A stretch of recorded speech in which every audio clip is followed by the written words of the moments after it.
Before we begin the story, don't forget to like the video and tell us where you watched it in the comments.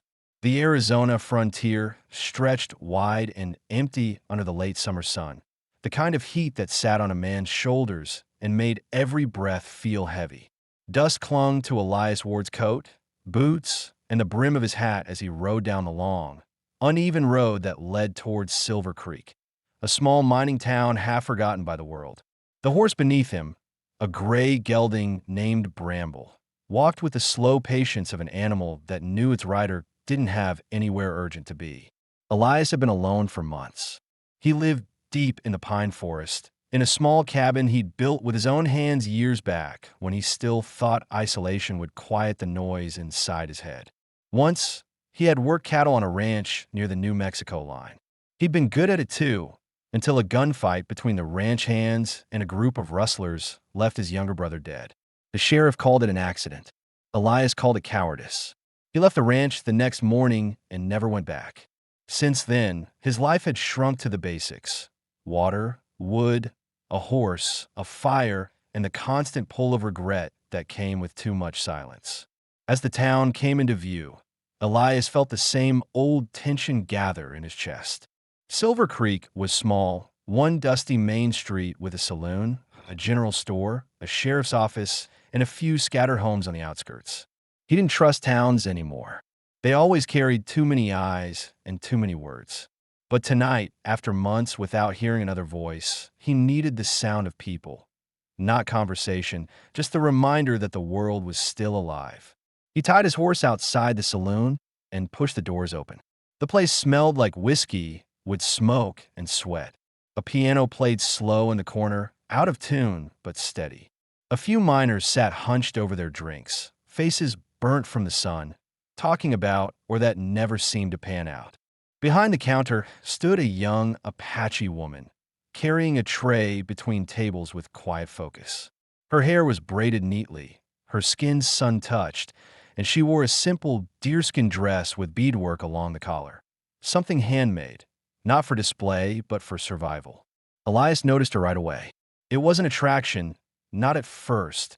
It was the stillness about her, the same kind of quiet that he lived in. She moved like someone who'd learned not to invite attention, not to speak unless it was necessary. When she reached his table, she didn't smile, just waited for him to order. "Whiskey," Elias said, his voice rough from disuse.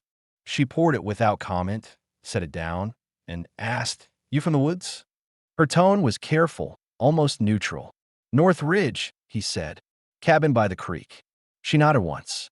"I've seen your horse drinking from a stream. He doesn't spook easy." "Neither do I," he replied. It was the first time in months his words carried something close to humor, though it felt strange on his tongue.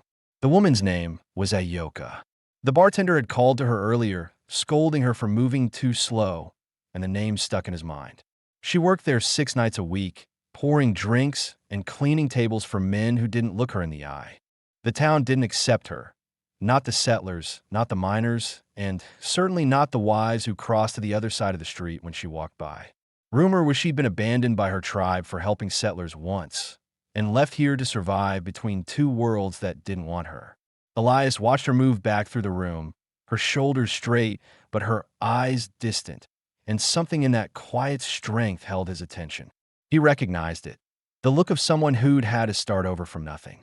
He drank slow, one glass over another, the warmth spreading through him like something earned. When the piano stopped and the last of the men began to drift out, Ayoka collected the lamps, dousing them one by one. Elias stood, left a few coins on the table, and stepped out into the night. The air was cooler now, the street empty except for the soft clatter of a horse moving somewhere down by the stables. He was halfway to his horse when he saw her again, Ayoka, carrying a small bucket toward the back alley behind the saloon. He hesitated, then followed a few steps, not out of curiosity, but instinct. When she stumbled slightly on a loose board, he reached out without thinking, steadying her arm. "You all right?" he asked. She nodded, brushing off his hand. "Just tired. Been a long night." He didn't let go right away. His calloused fingers lingered for a second before he pulled back. "You walk home alone? I don't have anyone else to walk with." The words settled between them, heavier than they should have been. She turned toward the narrow back lane, the kind that twisted behind the general store and out toward the cabins by the creek. Elias followed beside her, not speaking at first. The only sound was the soft creak of her boots on the wooden planks and the faint whistle of wind through the eaves. After a while, she said, "You don't look like a man who comes to town often." "I don't," he answered. "Not much left here for me." "Then why tonight?" He thought about lying, saying he came for supplies or work, but he didn't. "Needed to remember what people sound like," he said honestly. She gave a small nod, almost a smile, but her eyes stayed forward. "Most people around here don't sound worth remembering." When they reached her cabin, a small place with one window lit faintly by a kerosene lamp, she stopped at the door and turned to him. "You want tea?" Elias hesitated. He wasn't a man who went into other people's homes. Not anymore. But the sound of her voice, quiet and steady, cut through his resistance. "Sure," he said finally. Inside, the cabin was neat and simple. A few shelves, a small stove, a wool blanket folded at the foot of a narrow bed. The air smelled faintly of wood smoke and dried herbs. She poured hot water over a handful of leaves, her hands shaking slightly, as if she wasn't used to company. Elias sat, elbows on his knees, watching the steam rise. He didn't know what he was supposed to say. He just knew he didn't want to leave yet. Ayoka handed him a cup. "You have the look of a man running from something," she said quietly. He met her eyes, steady. "Maybe, but I think I've already been caught." For the first time, her expression softened. Neither of them moved for a long time. The room felt small, but not uncomfortable. Outside, the wind picked up, pressing faintly against the cabin walls. When she reached out, not a bold gesture, just her fingers brushing against his, Elias felt something he hadn't in years, calm. Not the kind that comes from silence, but from being seen.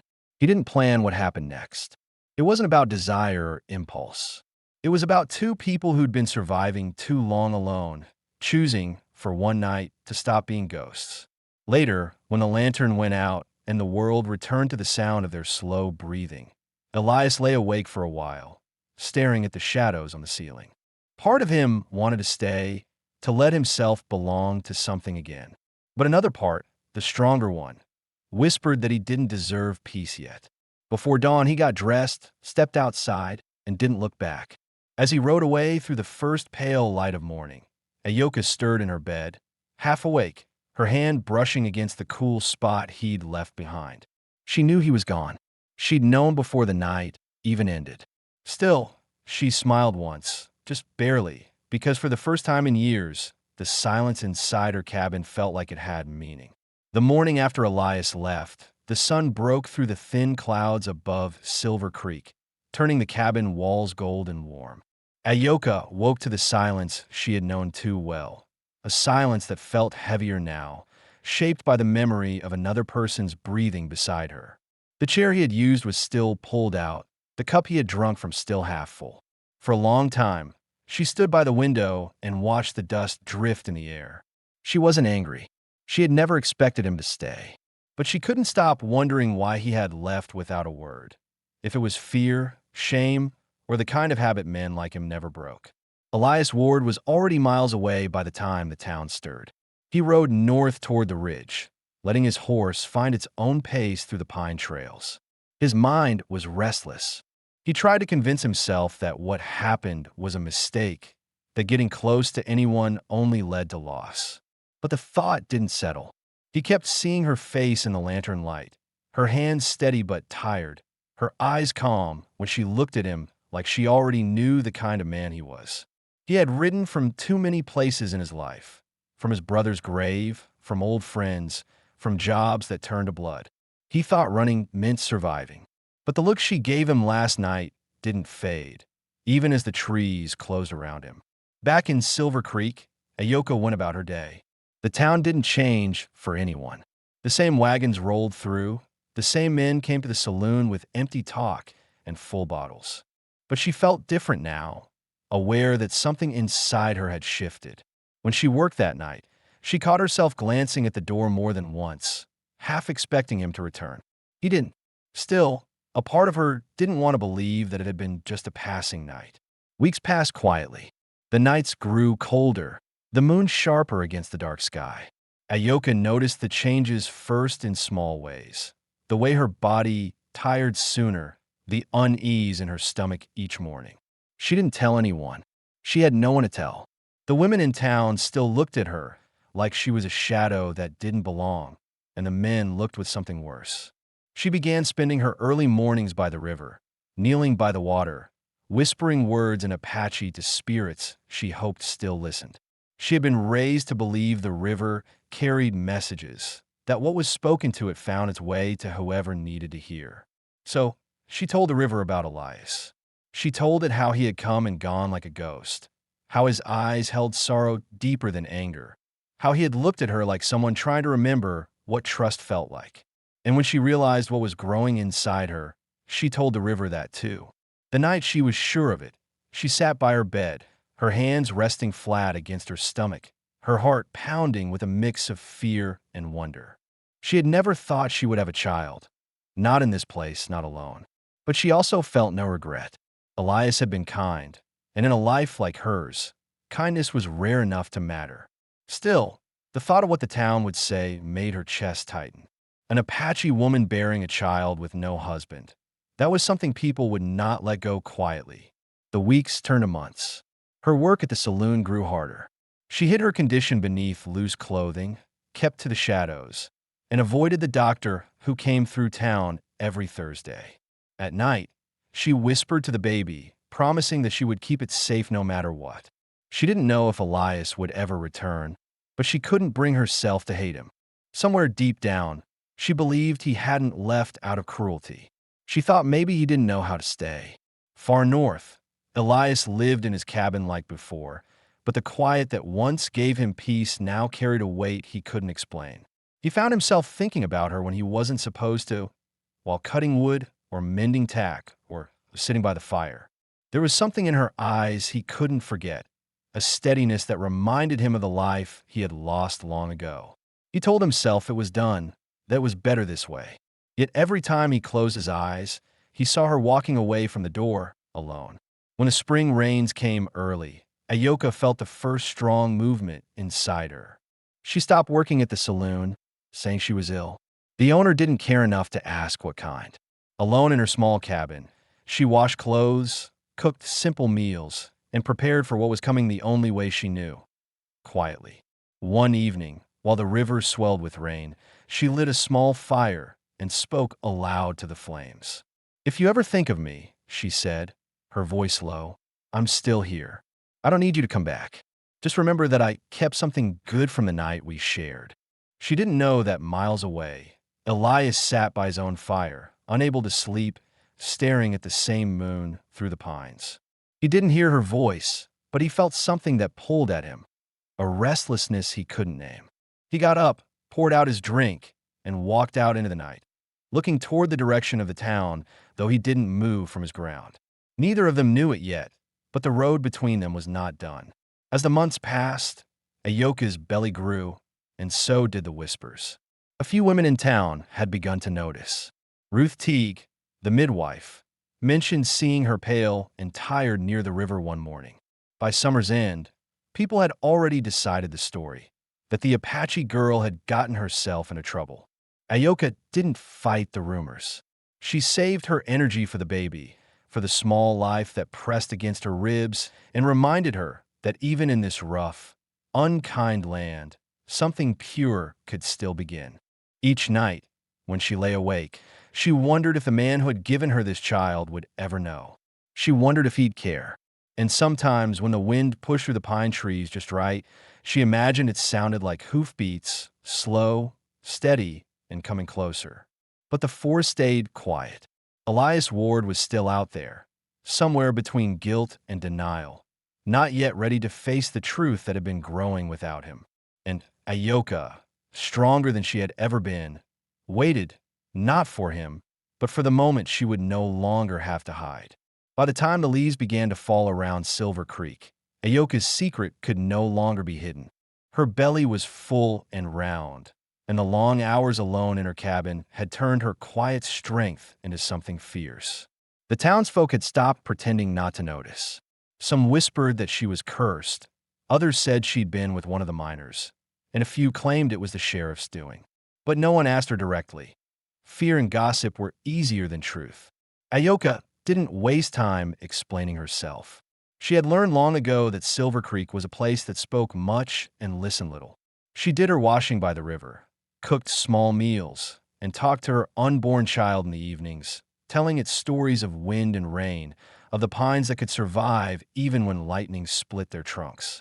In those quiet hours, she began to think about the man who had left before sunrise, not with bitterness, but with a kind of tired understanding.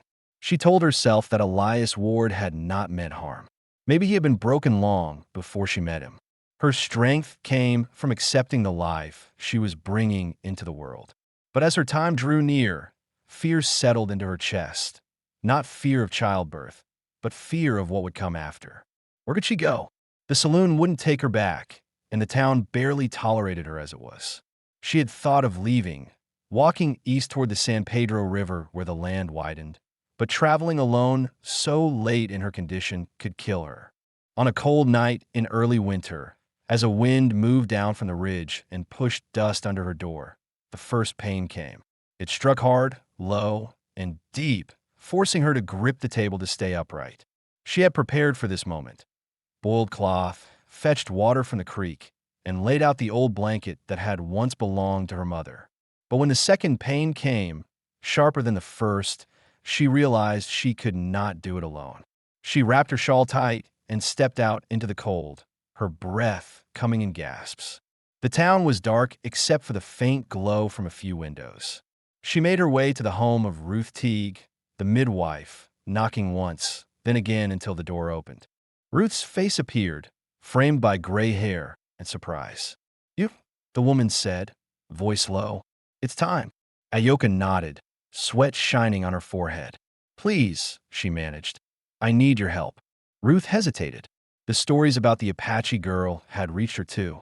But she saw something in Ayoka's eyes, not pride, not shame, just the steady calm of someone who meant to live through this. The midwife grabbed her satchel and followed. Inside the cabin, the fire burned low. The labor lasted through the night. Ruth worked with steady hands, muttering directions, keeping Ayoka breathing and focused. Hours passed, each one stretching thin, until at last the cries filled the room. Not Ayoka's, but the baby's. Ruth lifted him, wrapped him in the blanket, and then froze. The boy was enormous. His arms thick, his skin flushed red and hot. His eyes, already open, moved with alert focus, unlike any newborn she had ever seen. He cried once, deep and sharp, and the sound startled the midwife so badly she dropped the cloth she was holding. "What is it?" Ayoka asked weakly, her voice barely a whisper. Ruth's eyes darted from the baby to her. He's healthy," she said, forcing a smile that didn't reach her eyes. "But I've never seen one like this. Not this strong, not this size. He's unusual." The midwife's hands trembled as she stepped back. Then, without warning, she turned and left, mumbling something about needing air. The door closed behind her, and Ayoka was alone again. She looked down at her child.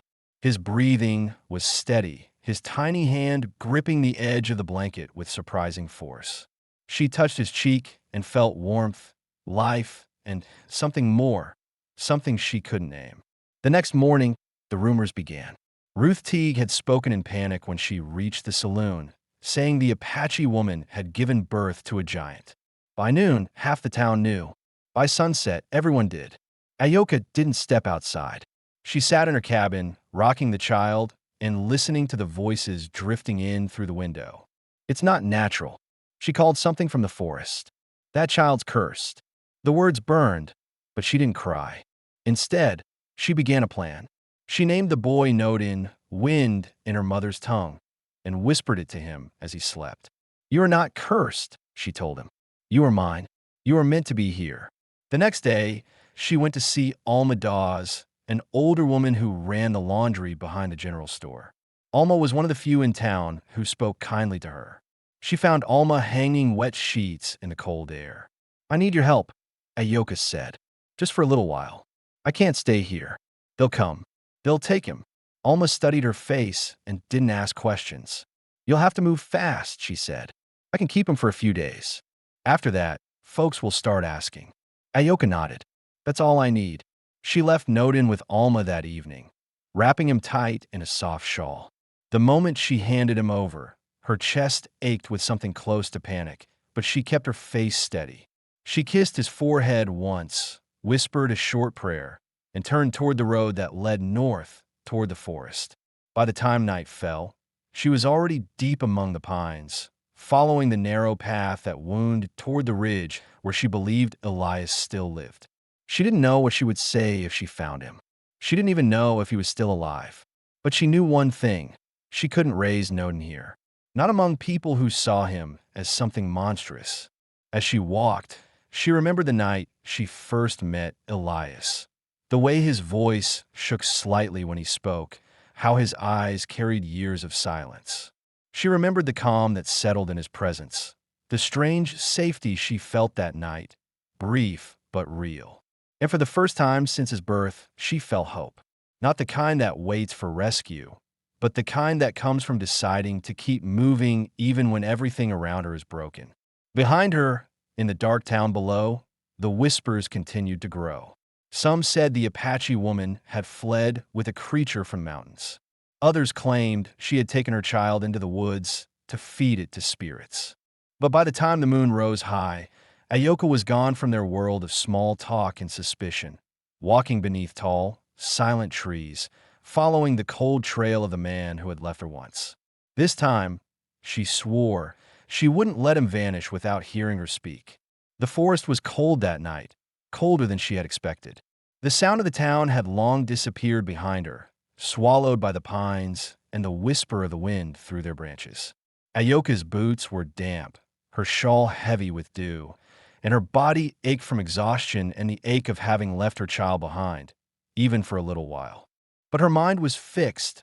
She had one purpose now: to find Elias Ward. She had no way of knowing if he was still up there in the mountains, living the quiet, lonely life he'd chosen, but she remembered his words from that night. North Ridge, cabin by the creek. That memory was enough to keep her feet moving. By morning, her breath came white in the air. She stopped to rest by a fallen log, her back pressed against the bark, her fingers numb. In her pack, she carried only what she could manage: a loaf of bread, a small knife, her mother's necklace, and the hope that Elias would listen when she found him. The thought of his face, that silent, guarded expression, the way he avoided eye contact as if afraid it would make him stay, came back again and again. She wasn't angry. She only wanted him to understand what he had left behind. The day stretched into gray afternoon. She followed the stream that ran out of Silver Creek, knowing it would lead her toward the high ridge. Her legs burned, her vision blurred with fatigue, but she didn't stop. The forest seemed endless, dense, shadowed, the smell of pine and wet soil everywhere. Every crack of a branch or flutter of wings set her on edge. She had grown up among these woods, but the wilderness could turn hostile quickly when you were alone. By the second night, the moon rose high, cutting pale light through the fog that hung low between the trees. That was when she saw it, something half buried in the dirt near the base of an old cedar tree. At first, she thought it was a boulder, smooth and pale, but when she came closer, she saw that it was perfectly oval, almost like an enormous egg, its surface cool and faintly trembling under her touch. She froze, her breath catching. The object was strange, too smooth to be stone, too large to come from any creature she knew. For a long moment she stood still, her hand resting against it, feeling the faint vibration beneath her palm. Then, slowly, she pulled her hand back. Her first thought was to run. Her second was something she didn't expect, that this was a sign. She looked up at the sky and whispered a short prayer in Apache, words meant to call strength and guidance. If there was meaning in this, if something in the earth had chosen to cross her path, she couldn't ignore it. Carefully, she lifted the object, straining with the weight. It was heavy, but not impossible. She wrapped it in her blanket to protect it and kept walking one slow, determined step at a time. As the hours passed, she began to imagine what people would say if they saw her now. The Apache woman carrying a giant egg through the woods, muttering to herself under her breath. But she didn't care. Her people had taught her that nature spoke to those who listened, and the way this thing had appeared, half buried in the roots, pulsing faintly with life, felt like a message she wasn't meant to ignore. The path grew steeper, the air thinner. Her feet slipped on damp rocks, and she caught herself against tree trunks slick with moss. The forest pressed in around her, every shadow alive with noise. She thought of her son, of Nodin's tiny face and the soft way his fingers had clung to her. "I'm coming back for you," she whispered aloud, as if he could hear her. "But I have to find him first. He needs to know. You both need him." By the time dawn arrived again, Ayoka's strength was nearly gone. She stopped at a clearing near the upper creek. The air was thin, the light sharp. Smoke drifted faintly in the distance. Her heart jumped. Smoke meant fire, and fire meant people. Or at least, one man who still lived where she remembered. She adjusted her blanket, tightening the bundle in her arms, and followed the smell of wood smoke through the trees. The ground turned rocky, the path opening onto a narrow ridge lined with juniper and scrub. Then, through the mist, she saw it. A small cabin built from rough pine logs, smoke rising from a stone chimney. Outside, a gray horse grazed lazily near a trough. For a moment, she just stood there breathing hard. Every doubt she had carried along the way came rushing back. What if he didn't remember her? What if he sent her away? What if he saw what she carried and thought she'd lost her mind? But running wasn't an option anymore. Not after all she had walked through. She took one step forward, then another, the egg still cradled in her arms. Her voice came out low, almost breaking. "Elias." The door opened fast. Elias stepped out, bow in hand, his body tense, eyes scanning the tree-line until they landed on her. For a heartbeat, he didn't move, as if his mind refused to believe what his eyes were seeing. The last time he had seen her, she had been standing barefoot in the doorway of her cabin, a quiet shadow in the lamplight. Now she looked different, thinner, hardened by travel, her face pale but steady. He lowered the bow slightly, though suspicion still flickered in his gaze. "Ayoka, it's me," she said, her breath trembling. "I found something, and I need you to listen before you do anything." His eyes shifted to the bundle in her arms. "What is that?" "Something I can't explain," she answered. "But it's alive, and I think it's a sign for us." He stepped closer, cautious. The egg trembled again under the fabric, just enough for him to see. His jaw tightened, and his hand went back to his weapon. "Elias, please." Her voice cracked. "Don't. Just listen." For a long moment, the air between them held still. The forest around them was silent, except for the wind moving through the pine needles. Then Elias looked at her, really looked, and saw the exhaustion, the dirt on her clothes, the thinness in her cheeks, the truth in her eyes. Whatever she had been through, it wasn't madness. It was desperation. He slowly lowered his weapon and exhaled. "Come inside," he said. Ayoka followed him into the cabin, her knees nearly giving out with relief. Inside, the fire burned low. The place was small but clean, a single bed, a table, a few shelves stacked with old tools. Elias watched her carefully, not saying much. He was the same man she remembered, quiet, steady, but carrying that shadow behind his eyes that never seemed to leave. She set the egg down by the hearth, careful not to let it roll. He crouched beside it, studied it closely, and shook his head. "You said it's alive?" "I felt it move," she said. "And when I found it, the ground around it was warm, like something had just left it behind. Maybe it's nothing, but I think it means something." Elias sat back, rubbing his jaw. "And the boy, the one they're talking about in town, is he mine?" Her eyes filled, but she didn't look away. "Yes," she said. "His name is Nodin. He's safe with a friend for now, but I can't stay there. They've turned against me. I came here because I didn't know where else to go." He leaned back, exhaling slowly, his mind working through everything she had just said. The silence stretched long between them. Then, finally, he nodded once. You did the right thing coming here, he said quietly. For the first time since she left Silver Creek, Ayoka felt her shoulders loosen. She sat by the fire, the heat brushing against her face, and closed her eyes. Elias poured water into a tin cup and handed it to her without a word. Outside, the forest settled into stillness. Inside, the faint tremor from the egg pulsed again, like a slow heartbeat beneath the earth. Neither of them spoke after that, but both knew that whatever this was, the child, the egg, the strange thread pulling their lives back together, was only the beginning of something they couldn't yet name. And for the first time in years, Elias Ward didn't feel entirely alone. Elias didn't sleep that night.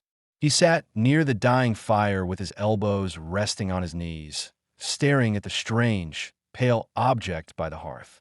The flames cast dull, orange reflections over its smooth shell, and every now and then it shivered, barely, like the pulse of a small heart trapped inside. Ayoka slept in the chair across from him, too exhausted to speak, her head tilted to one side, her breathing slow and steady. For the first time since he'd met her, she looked fragile, almost breakable. He rubbed his face, trying to make sense of it all. She had walked across half the wilderness alone, carrying that thing. She'd said it was a sign, and though part of him wanted to dismiss the idea, another part, the quiet, tired part, couldn't. He had seen enough in his life to know that some things defied logic. And there was something about her eyes when she spoke, something that told him she wasn't imagining it. At dawn, he stepped outside. The cold hit him hard, clearing his head. The air was sharp, filled with the smell of wet pine and ash from his fire. The forest was quiet. No birds yet, only the faint creak of the trees shifting in the wind. He walked to the creek, splashed cold water over his face, and stared at his reflection. He looked older than he remembered. Lines deeper, hair grayer, eyes worn down by too many years of silence. He didn't know what scared him more, that Ayoka had come back, or that she was right too. When he returned to the cabin, she was awake, sitting by the fire with her shawl wrapped tight around her shoulders. The egg was still there, motionless now. She looked up at him, her face calm but serious. "You didn't believe me last night," she said quietly. "I didn't say that. You didn't have to." Elias took a slow breath and leaned against the wall. "You told me you left the boy with someone." "Why?" "Because they would have taken him," she said. "The town's afraid of him. They think he's not normal. He's strong, Elias, too strong for his age. The midwife called him a giant and ran out screaming. I had to hide him before they did something worse." He felt a tightness in his chest. "And you came all this way alone?" Ayoka nodded. "I had to. He deserves to know his father. And you needed to know what you left behind." Elias didn't argue. He didn't have a right to. Guilt burned through him, not the loud kind, but the kind that sat deep and slow, the kind that didn't go away. He had spent years believing that isolation kept him safe, that staying away from people meant they couldn't get hurt because of him. But now he saw what that choice had cost. He moved closer to the fire, crouched beside the egg. "You said this moved?" "It did," she said. "I felt it under my hand, like something breathing." He touched the shell gently. It was cold now, but there was something solid underneath, a faint vibration, almost like the hum of the earth itself. "Whatever it is," he said, "it doesn't belong down here. The eagles nest on a high ridge. I've seen things roll down after storms. Maybe it's one of theirs." Ayoka looked at him, uncertain. "You think it's an egg from the cliffs?" "It could be," he said, though his tone carried more doubt than confidence. "If it is, we'll take it back." "Up there?" she asked, glancing toward the mountain peaks beyond the trees. "That's a full day's climb." "I know," he said, "but it's safer there. For both of us."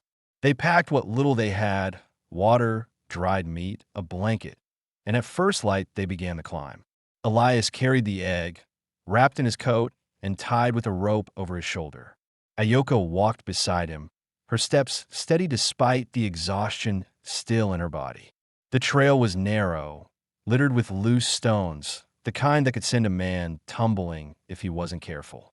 The higher they went, the stronger the wind grew. Clouds gathered low, brushing the tops of the trees. At one point, they stopped to rest beneath an overhang, and Ayoka turned to him. "Do you ever regret leaving that night?" Elias didn't answer immediately. He stared at the ground, picking at the edge of a rock with his boot. "Every day," he said finally, "but regret doesn't change anything. I thought leaving would protect you from the kind of trouble I bring. Guess I was wrong." She studied his face for a long moment, then nodded. "I didn't need you to stay out of guilt. I needed you to stay because I didn't want to be alone anymore." He met her gaze, and for the first time in years, he didn't look away. "I'm here now," he said simply. They climbed the last stretch in silence, the sound of wind and loose gravel beneath their boots. When they reached the ridge, the land opened up in a sweep of gray and gold. The valley stretched below them, the forest, the river, and the faint outline of Silver Creek far in the distance. There, in a hollow carved into the rock face, they found what Elias had hoped for, a nest. It was enormous, built from sticks and branches thick as a man's arm, lined with feathers and scraps of hide. He crouched down, studying it carefully, then set the egg inside, adjusting it between the other empty shells. Ayoka stood back, watching, her breath quick in the cold air. "You think it'll hatch? If it does, it should happen here," he said. "Not down in the woods where foxes or men could find it." She nodded, though her eyes lingered on the shell. There was something in her expression, not superstition, but instinct. "When I found it, I felt like it was calling out. Maybe it wasn't meant to be left behind." Elias looked at her, his voice quieter now. "Maybe that's what you thought about me too." She didn't answer, just gave him a faint, tired smile. They stayed by the nest until the wind began to rise. The sky turned pale blue, the light cutting hard across the cliffs. As they started down the ridge, a shadow passed over them, large and silent. They both looked up. An eagle circled high above, its wings stretching wide, riding the air currents. Ayoka stopped, her hand gripping Elias's sleeve. "Do you see that?" He nodded. "Looks like someone came back for what was theirs." They watched until the bird vanished into the glare of the sun. Neither spoke, but both understood. The egg had found its place again, and somehow, so had they. By the time they reached the lower trail, the tension between them had softened. They walked closer now, not side by side out of necessity, but because the distance between them no longer felt necessary.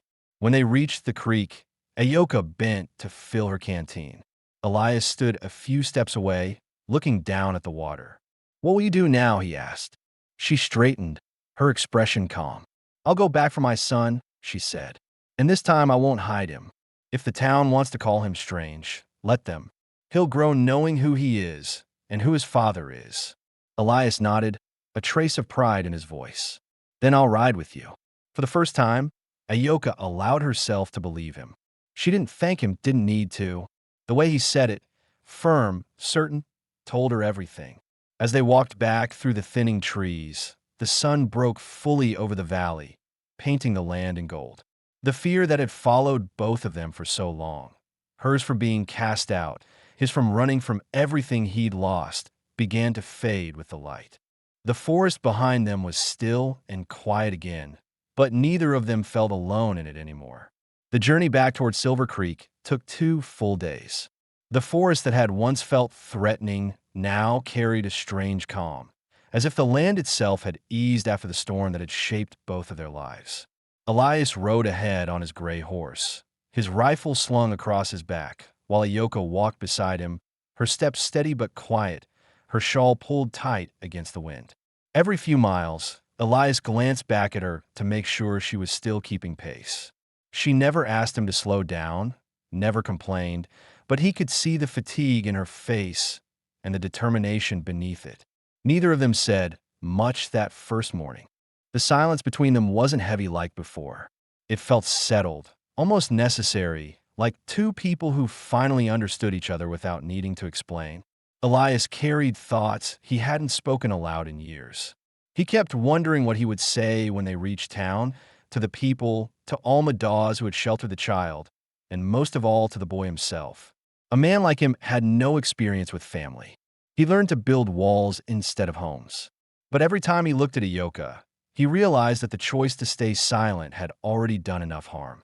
By the second night, they camped by the lower creek, the same place where Elias often stopped when he rode into town for supplies. The firelight flickered against the dark trunks, and the sound of running water filled the gaps between their words.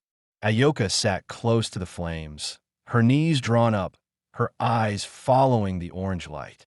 Elias was on the other side, whittling a piece of wood down to nothing. "Why did you stop believing you could belong anywhere?" she asked suddenly. He paused, looked up, and set the knife aside. "Because every place I stayed, something went wrong. People died. I figure maybe the problem wasn't the place. Maybe it was me. And now," he exhaled through his nose, staring at the fire. "Now I think maybe it's time to stop running from ghosts." Ayoka gave a faint nod, understanding more than he said. For the first time, she allowed herself to ask the question that had been waiting since the beginning. "When I told you about the baby, you didn't seem surprised. Why?" Elias hesitated, then answered truthfully. "Because I already knew. Not for sure, but I felt it. The night I left, something in me told me I wasn't leaving alone. Not really. I just didn't have the courage to see what came after." She didn't reply. Instead, she looked toward the stream where the moonlight danced over the water. "He looks like you," she said softly. "Same eyes. Same quiet." He smiled faintly at that, the first real smile she had seen from him. "Then he's got a lot to learn about making noise." The fire burned low. They didn't touch, didn't make promises, but something solid formed between them. Not romance, not yet, but trust. The kind that only comes from surviving the same pain and still choosing to walk the same road. At sunrise, they broke camp. The valley below glowed in pale gold light, and as they descended, Elias caught sight of smoke rising from Silver Creek. The town was waking up. From this distance, it looked peaceful, even harmless. But he knew better. Small towns had a way of turning on anything they didn't understand. By midday, they reached the first cluster of buildings. People stopped what they were doing to stare. A few men leaned on their shovels outside the general store, and two women whispered behind a water barrel. Ayoka felt the weight of their eyes, the same silent judgment she had known her whole life here. But this time, she didn't lower her head. She walked beside Elias, straight-backed, her expression calm and unflinching. They went first to Alma Dawes's small house near the edge of town. The old woman was hanging laundry in the yard when she saw them coming. Her face shifted from surprise to relief. "Thank God," she said, wiping her hands on her apron. "I was starting to think you'd gone for good." Ayoka's heart quickened. "The baby," Alma smiled. "He's inside, big as ever. Eats like a ranch hand." Elias followed them to the porch. When they stepped inside, the sound of a baby's soft cry filled the air. Ayoka froze.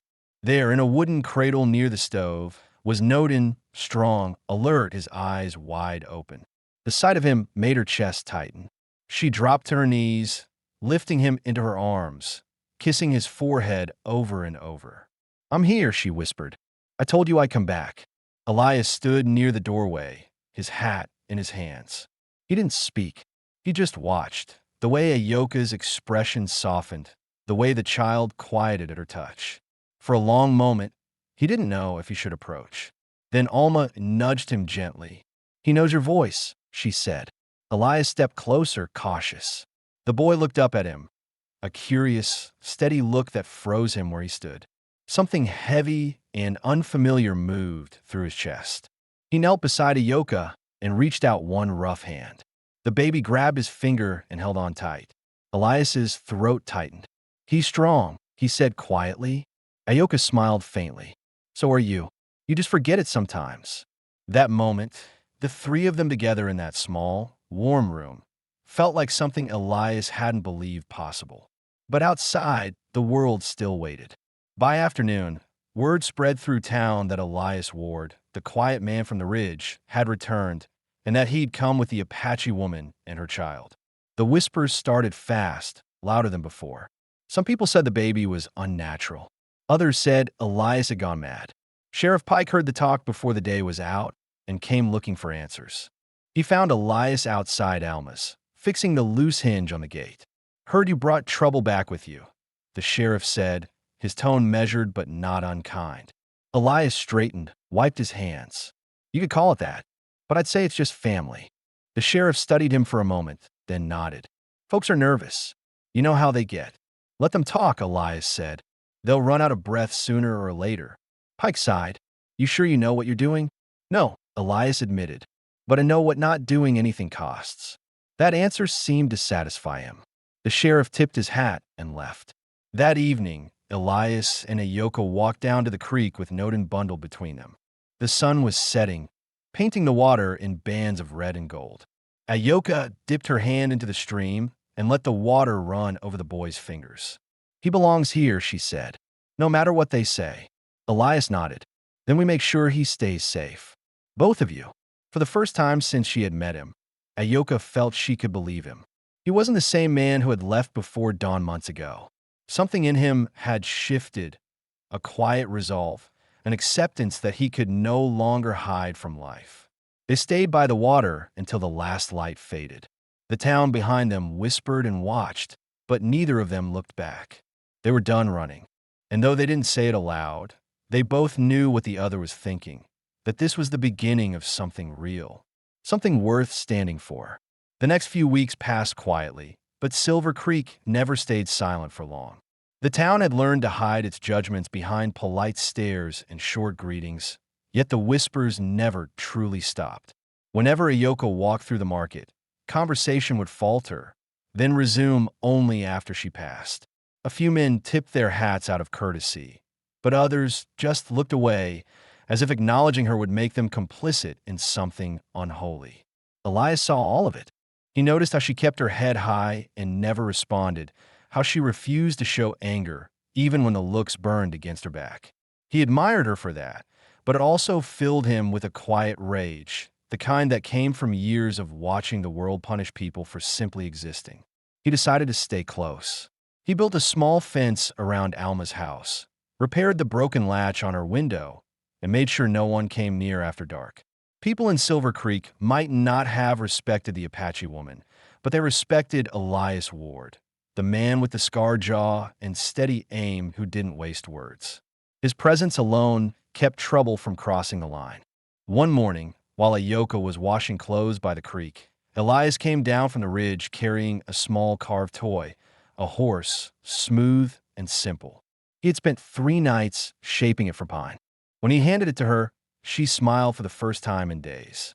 You made this. He shrugged. Didn't have much else to do at night. She turned the toy in her hands, studying it. You used to carve? Used to, he said. Stopped when I started moving too much to finish anything. She looked at him, eyes calm but searching. And now you're finished running?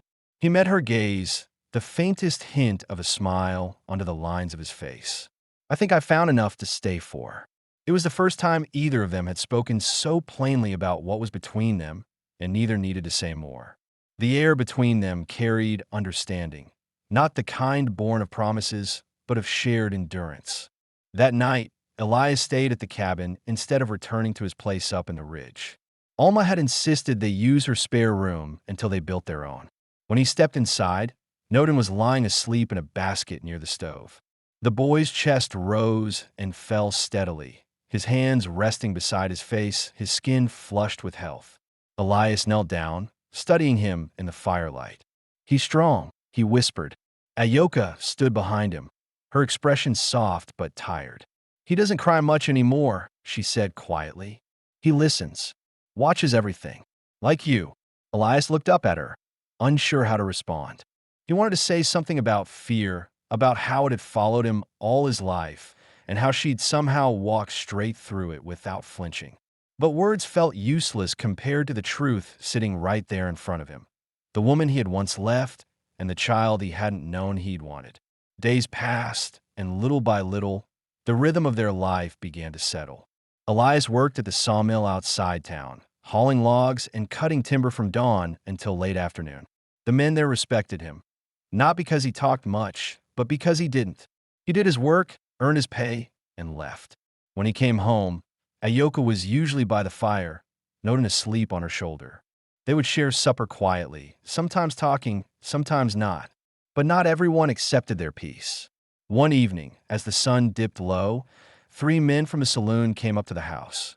One of them the same who used to mock Ayoka behind her back. They stopped at the gate, half drunk, muttering among themselves. Didn't think Ward would take up with one of them, one said, loud enough for both of them to hear. Elias stepped out before they could say more. He didn't raise his voice. He just stood there, arms folded, and waited until they looked at him. You got something to say, he said calmly. Say it where I can hear it. The men shifted, their confidence fading fast. One spat on the ground and muttered, ain't worth the trouble, before turning away. The others followed. When Elias came back inside, Ayoka was by the door, her expression unreadable. You didn't have to do that, she said softly. Yes, I did, he answered. You shouldn't have to stand alone. She nodded slowly, then looked at him with something like gratitude, not the kind that comes from rescue, but from knowing she didn't have to fight by herself anymore. The tension in town began to ease after that. People stopped talking when they realized neither of them cared to listen. Sheriff Pike came by one afternoon to check in, his voice casual, but his tone friendly. Things seem calmer now, he said. Guess folks finally learned what minding their business means. Elias just nodded. Took them long enough. By early spring, life in Silver Creek began to shift. The snow on the ridge melted, the river rose, and the sound of running water filled the valley again. Elias used his earnings to buy a small plot of land near the creek, a stretch of open ground with tall grass and a view of the pines. Together, he and Ayoka built a home there, piece by piece. It wasn't much, a single room, a porch, a roof that creaked in the wind, but it was theirs. Every board carried the weight of their work. Every nail marked a choice not to leave again. Noden grew fast, stronger by the day.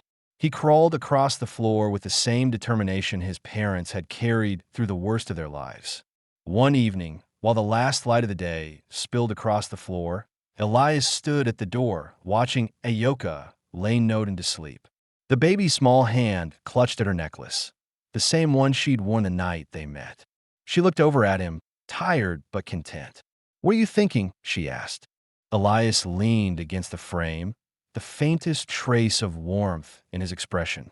I'm thinking, he said, that maybe some things were meant to find their way back, no matter how far they're lost. Ayoka smiled. Even people like us, especially people like us. Outside, the air was cool and filled with the steady hum of crickets. The town was quiet for once, the kind of quiet that didn't feel lonely. From where he stood, Elias could see the moonlight catching on the ridge, the same ridge where he had returned the egg weeks before. He remembered the eagle that had circled overhead, its wings glinting in the sun. Somewhere up there, life had gone on. He turned back inside, closed the door, and joined Ayoka by the fire.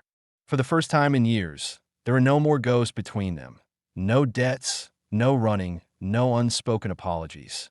Just the sound of the fire, the soft breathing of a sleeping child, and the quiet, steady peace of people who had finally stopped searching.